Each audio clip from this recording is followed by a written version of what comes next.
जब लगा कि बालवीर और विवान ने अंधकार पर जीत पा ली है, तभी समय ने एक और करवट ली। समय शिला की ताकत से वर्णिका ने वीरलोक की शक्ति को कमजोर कर दिया।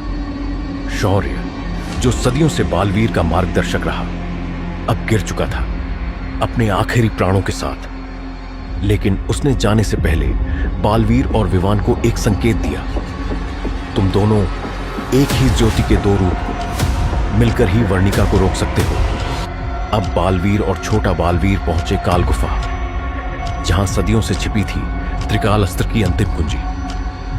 लेकिन उस कुंजी का रक्षक था ब्रह्मयोद्धा, जिसकी शक्ति थी मन को तोड़ना और भाई को भाई से लड़वा देना।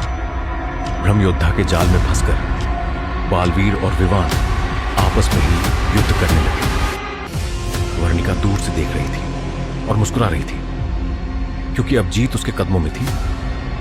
लेकिन तभी शौर्य ने अपनी अंतिम शक्ति का आह्वान किया और बालवीर विवान के मन से भ्रम तोड़ दिया। दोनों वीर जब एक हुए, तभी प्रकट हुआ त्रिकाल अस्त्र, एक ऐसा अस्त्र जो समय, विचार और आत्मा तीनों को बांधने की शक्ति रखता है। लेकिन वर्णिका कहां रुकने वाली थी? वो समय शिला का उपयोग कर पीछे चली गई अतीत में। उसका लक्ष्य था बालवीर का जन्म ही रोक देना। अब शुरू होगी समय की सबसे बड़ी दौड़। क्या बालवीर और विवान अपने ही जन्म की कहानी को बचा पाएंगे?